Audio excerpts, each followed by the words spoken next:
Welcome back to Not Just Candle Talk.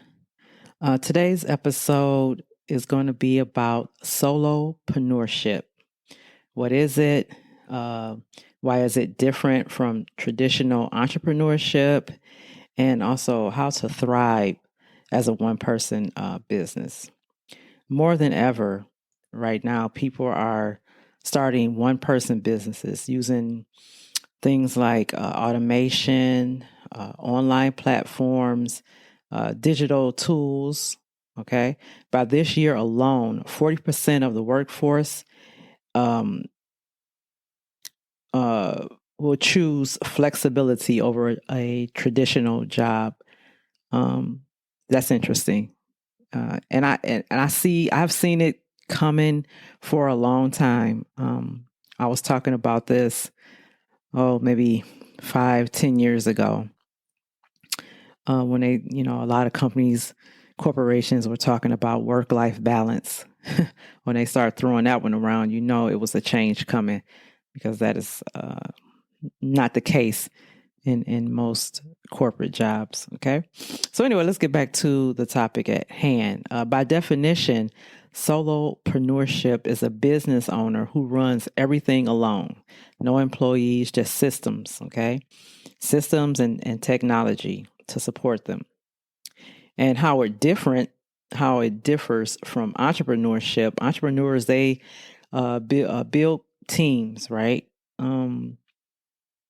Whereas the solopreneur focuses on lean, self-sustaining businesses. Okay, and some examples of those is freelancing, of course, things like graphic design, writers, one-person business. Consultants can be a one-person business. We see it every day with content creators. Most of them are one-person businesses. They're bloggers, YouTubers. And then you have your people who create online courses, write ebooks, writers who write ebooks, or just someone who writes ebooks, creative person. And then you got your e-commerce owners, right? That can be ran solo and through automation as well. Some of the let's get into some of the pros and cons. Okay, so a pro for a solo business, it's low cost, right? There's no need for office space or employees for that matter. You got total control without outside influences. I mean, you have to. So that means you have to live by your standards, right? And that's okay. So, if you're going to do that, live by your standards. Well, not live by your standards, but run your business by your standards. All decisions have to be final, right? So, and that's not a bad thing, right? I mean, that's what you want, because you're that's what you want. Trust me, that's what you want. Flexibility. You can work from anywhere. You can set your own schedule. And there's no payroll to run, and no overhead costs, right? When you're solo, you don't have to incur those fees with running a payroll. Quick story: I just I just got rid of my payroll system. It was just too costly. Once I went back and reviewed things, papers and stuff, I'm like, this is just too much money. That just is not necessary. So, and that's helpful for a higher profit margin, right? Some of the cons, if you don't want to work, you don't earn. So it's all on you again, right? You don't work, you don't earn. You have no one to blame but yourself. That's a con. Growth is slower, without a team, of course, right? So you have to go into it with that mindset.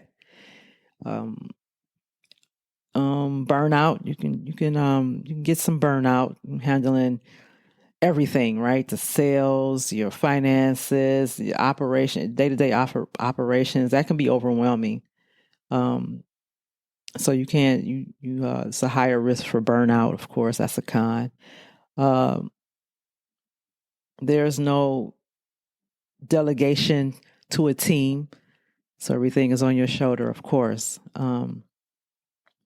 All right, so let's break away from that for a minute. Let's get into some how to succeed as a solo business owner, solopreneur. You can have everything automated, right? With the help of AI, you can run your website or a lot of your platform information through AI, and have you a virtual assistant, and not only that, but you can incorporate different avenues of income when you have everything on automation, and you can combine like digital products, services, and even affiliated marketing.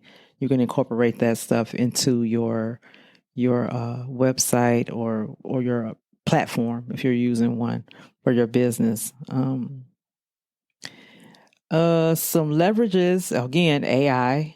AI is probably the best friend of a person that runs their own business right now. That's definitely something to look into. And then you have your e-commerce platforms that can help as well. I won't name a few of them. I won't do that, but there's a lot out there. I won't name them because I don't have a favorite. I wouldn't recommend nothing. If I name something, that means I'm recommending it. I'm not going to do that. So, you can set boundaries, and you can stick to a schedule, of course, and you could take breaks, right, and get some self-care going on. Step away and get some rest, and because that's important when you're a solo business owner. Rest, self-care is important, and to avoid exhaustion, right, as much as possible. So let's discuss: is it right for you? Is it the best thing? So for people who want to be a solopreneur, ask yourself these questions: are you self-motivated and disciplined? Do you prefer working independently?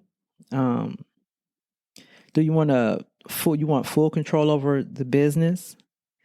Are you okay with slow, steady growth over fast scaling? And then, ask those questions first before you consider just running everything by yourself. And then because there are signs that you might not be, right?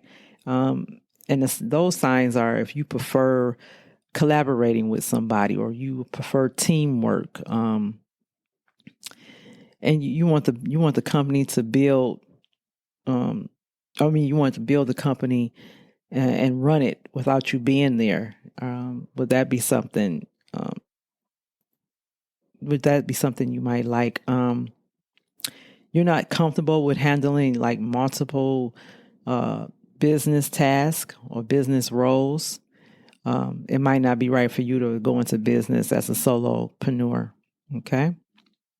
But even so, some solopreneurs, they eventually hire a small team, and it's not saying that you can't. Eventually you can, and use contract workers to you want to scale while keeping your financial freedom, or your freedom to do what you want. You can always hire contract workers, and I think a lot of people are going into contract work more so than ever now as well anyway.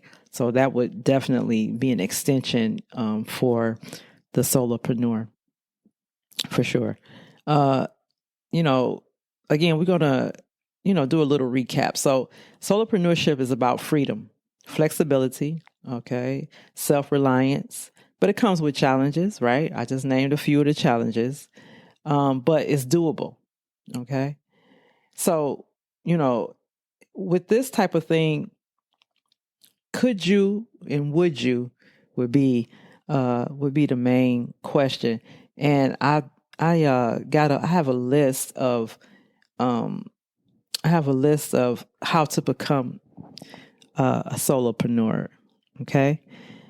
So one of the ways you can become one or think about it is identify what you're good at.